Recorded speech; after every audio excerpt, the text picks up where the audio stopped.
Jake Torres thought he'd seen the worst of what war could do to a person. 2 tours in Afghanistan, IED explosions, friends who didn't make it home. He figured he understood the full spectrum of military service. But the old homeless guy outside the VA hospital challenged everything he thought he knew about heroism and sacrifice. Day after day, Jake would see him sitting there with quiet dignity, never demanding anything, never complaining about his situation.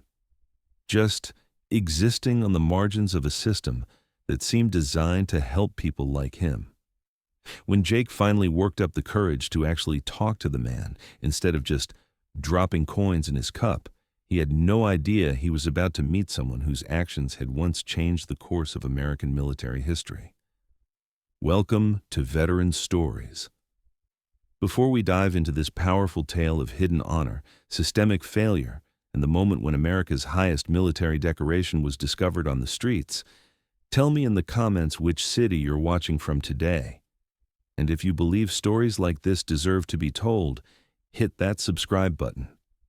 Some heroes fall through the cracks, but their medals still shine. The Walter Reed VA Medical Center in Bethesda, Maryland, processed thousands of veterans every month. Inside its modern walls, billions of dollars in taxpayer money went toward providing medical care, disability benefits, and support services for those who'd served their country. Outside, on a weathered bench near the main entrance, sat proof that the system didn't catch everyone. William Bill McKenzie, 71 years old, had claimed the same bench for the past 3 years. Every morning at 7 a.m., he'd arrive with his possessions in a battered military surplus backpack, everything he owned in the world. His cardboard sign, carefully lettered in block print, read simply, "Combat veteran, anything helps, God bless." Bill was different from the stereotypical image of a homeless veteran. He was clean when possible, sober always, and maintained the bearing of someone who'd once worn a uniform with pride. His gray hair was kept short, his few clothes were clean and mended, and he treated everyone with the courtesy of a man who understood that respect was earned, not demanded. Army Specialist Jake Torres had been walking past that bench twice a week for 4 months, coming and going from his PTSD counseling sessions. At 22 years old, Jake was struggling with his own demons from 2 tours in Afghanistan, IED explosions that had killed friends, firefights that had tested his courage, and the crushing guilt that came from surviving when others didn't. Jake always dropped change in Bill's cup, always nodded respectfully, but had never stopped to actually talk. Something about the old man made him uncomfortable, not because he was homeless, but because he represented a fear that lived in the back of every veteran's mind. What if the system fails me too? December 15th started as one of the worst days Jake had experienced since coming home. His girlfriend had broken up with him the night before, citing his emotional unavailability and her inability to compete with ghosts from Afghanistan. His mother had called that morning, asking when he was going to get over his war experiences and move on with his life, and his counseling session had been canceled due to a scheduling conflict, the 3rd time in 2 months. Jake stood outside the VA hospital, staring at the cancellation notice on his phone, feeling the familiar rage building in his chest.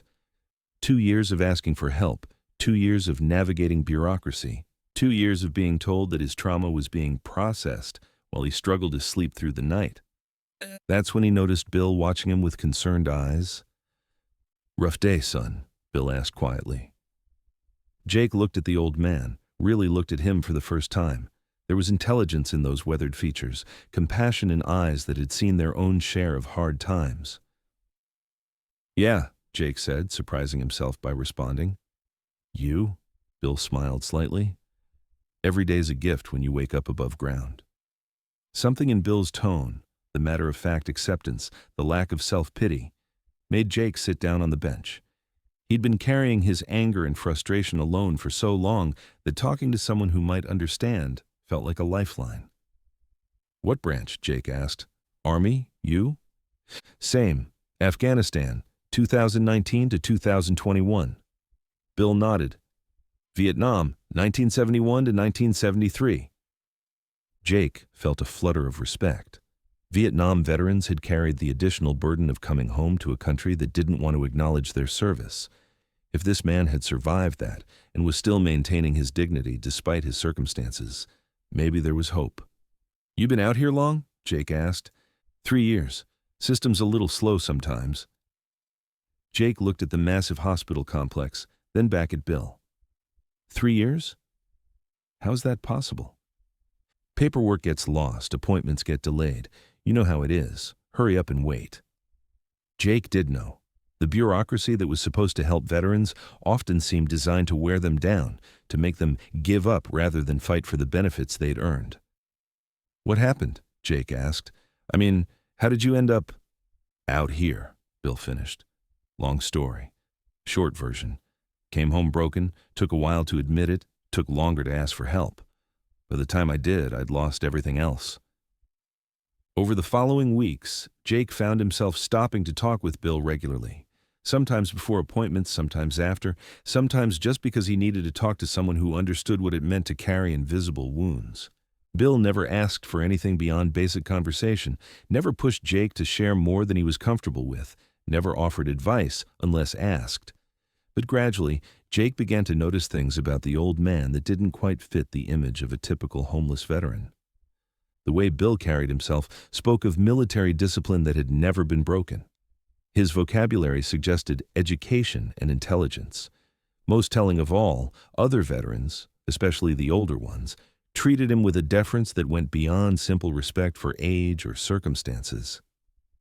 "Bill," Jake said one morning after a particularly difficult counseling session, "can I ask you something?" "Shoot. What did you do in Vietnam? I mean, what was your MOS?" Bill was quiet for a moment. "Infantry, 11 Bravo." "What unit?" Another pause. "1st Cavalry Division." Jake knew enough military history to understand that the 1st Cavalry had seen some of the heaviest fighting in Vietnam. Air mobile operations, search and destroy missions, some of the war's bloodiest battles. "You see much action?" Bill's eyes focused on something far away. "Enough?" It happened on a Tuesday morning in February. Jake was running late for his appointment, juggling his phone, appointment paperwork, and a coffee cup while walking quickly past Bill's bench. He didn't see the uneven sidewalk until he was already stumbling. Jake went down hard, his papers scattering in the wind, coffee splashing across the pavement. As he scrambled to gather his belongings, he accidentally kicked Bill's backpack, sending its contents spilling across the sidewalk. Sorry, Jake called out, crawling around to collect both their scattered possessions. Bill moved with surprising agility for his age, helping to gather papers and personal items. But Jake was closer to the backpack when its main compartment came open, revealing something that made him freeze mid-reach. Wrapped carefully in an old faded bandana was a medal. Not just any medal. Jake had seen enough military history documentaries to recognize the distinctive star-shaped pendant with its light blue ribbon, the Medal of Honor. Jake sat back on his heels, staring at the medal in disbelief. Bill noticed his expression and followed his gaze to the exposed contents of the backpack. For a moment, neither man spoke. "Is that?" Jake whispered. Bill carefully rewrapped the medal and placed it back in his backpack. "Yeah, but that's the Medal of Honor." "I know what it is." Jake's mind raced through everything he thought he knew about homeless veterans, about the failures of the VA system, about the man he'd been talking to for months without truly understanding who he was. "Bill," Jake said slowly, "Medal of Honor recipients get full benefits, medical care, disability compensation, special access to services. How are you out here?" Bill's laugh was bitter. "That's what they tell you." "What do you mean?" "Son, having the medal doesn't mean the system works any better. It just means more people are disappointed when it doesn't." Jake canceled his appointment. For the first time in months, his own problems seemed manageable compared to what he was hearing. Bill, perhaps sensing that his secret was out anyway, told Jake about Vietnam. May 12, 1972, Firebase Charlie, northwest of Saigon. Bill was a sergeant then, leading a squad of 11 men on a reconnaissance patrol that had walked into a carefully planned ambush. The North Vietnamese had positioned a full company, nearly 200 men, in a kill zone designed to eliminate the entire American patrol. We were outnumbered about 20-1, Bill said quietly. Had wounded men, no radio contact, and Charlie had us pinned down in an open field with nowhere to run. Bill had made a decision that would haunt and define the rest of his life. He'd taken the patrol's only functioning machine gun and all remaining ammunition and positioned himself between the enemy and his wounded men. Told my boys to get the wounded back to the tree line, said I'd cover them. For 4 hours, Bill had held off nearly 200 enemy fighters by himself. When reinforcements finally arrived, they found him unconscious from blood loss, surrounded by empty ammunition cans and evidence of a defensive action that military historians would later call impossible. Saved 10 men that day, Bill continued. Lost one. Kid named Danny Rodriguez, 19 years old, took a bullet in the head in the first few minutes. I can still see his face. Jake understood that weight. Every combat veteran carried the faces of those who didn't make it home. The medal ceremony was 6 months later. President Nixon, Rose Garden, the whole show. My mom was so proud. Bill's voice cracked slightly. She died 2 years later. Never got to see how things turned out. What happened when you came home? Same thing that happened to a lot of us. No parades, no welcome home, no understanding of what we'd been through. Except I had this medal that made people expect me to be some kind of Superman. Bill described years of struggling with what would later be recognized as PTSD, but in the 1970s was just called adjustment problems. Jobs he couldn't hold because crowds made him nervous, relationships that failed because he couldn't explain the nightmares, a gradual slide from middle-class respectability to the margins of society. The VA's been promising to fix my case for 3 years, Bill continued. Lost paperwork, computer glitches, staff changes. Meanwhile, I live on what people drop in my cup and sleep in a shelter when there's space. Jake was struggling to process what he was hearing. But you're a Medal of Honor recipient. There are specific programs, special accommodations. On paper, sure. In reality, I'm just another file number in a system that's overwhelmed and understaffed. Jake pulled out his phone. Bill, I'm calling my counselor right now. This is insane. Son, Bill said gently, you think you're the first person to get outraged about this? I've had congressmen's offices involved, veterans advocacy groups, newspaper reporters. The system has a way of grinding down good intentions. But Jake wasn't listening. He was already dialing. Dr. Sarah Chen, Jake's PTSD counselor, had seen plenty of bureaucratic failures in her 5 years at the VA, but Bill's case was unprecedented. Within hours of Jake's call, she had pulled strings to get Bill into the system for emergency evaluation. The problems were immediately apparent. Bill's service records had been partially destroyed in a fire in the 1970s. His Medal of Honor citation was on file, but somehow his disability claims had been processed under a different Social Security number. 3 years of applications had been routed to different departments, each assuming someone else was handling his case. This is criminal negligence, Dr. Chen told Jake after reviewing Bill's file. He should have been receiving full benefits, priority medical care, and housing assistance from day one. But fixing the bureaucratic mess would take time, months, possibly years. In the meantime, Bill was still sleeping in shelters and depending on handouts. Jake couldn't accept that. He made a decision that would change both their lives. Jake's social media post was simple, a photo of Bill sitting on his bench with a caption that read, "This is William McKenzie. He's a Medal of Honor recipient living homeless outside the VA hospital that's supposed to be helping him. This is unacceptable." The post went viral within hours. Local news stations picked up the story. Veterans organizations began calling for investigations. Social media exploded with outrage from people who couldn't believe America's highest military honor meant so little in practice. Bill was uncomfortable with the attention. "This isn't what I wanted," he told Jake. "I never asked to be anybody's poster child." "Maybe not," Jake replied, "but you're exactly what people need to see. The system is broken, and pretending it isn't doesn't help anybody."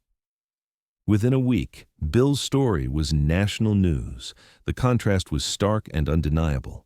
America's highest military honor reduced to a man begging for change outside the very institution created to serve him. Congressional representatives demanded answers. The VA secretary promised a full investigation.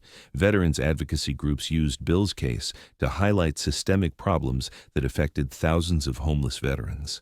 Bill found himself thrust into a spotlight he'd never sought, telling his story to reporters who struggled to understand how such a failure was possible. But he handled the attention with the same dignity he'd shown on that bench, answering questions honestly, refusing to attack individuals while pointing out systemic failures. "I'm not angry at the people working inside that building," he told one interviewer. "Most of them are doing their best with a system that's overwhelmed. I'm just tired of falling through the cracks." The bureaucratic machinery that had ground to a halt for 3 years suddenly moved with remarkable speed. Within 2 weeks, Bill's benefits were restored, his disability rating was properly calculated, and he was moved into temporary housing while permanent arrangements were made. But the real change was larger than one man's case. The public attention had forced systemic reforms, new oversight procedures, and additional funding for programs designed to help homeless veterans. Jake found himself becoming an unofficial advocate, using his social media platform to highlight other cases of veterans who'd been failed by the system. Bill, despite his discomfort with publicity, agreed to speak at congressional hearings about the need for reform. "The medal didn't make me special," Bill testified before a House subcommittee, "but it should have made the system work. If someone with the Medal of Honor can fall through the cracks, imagine how many others are out there with no voice at all." 6 months later, Jake was walking into the VA hospital for his regular counseling session when he saw a familiar figure sitting on the bench outside. For a moment, his heart sank. Had Bill ended up back on the streets?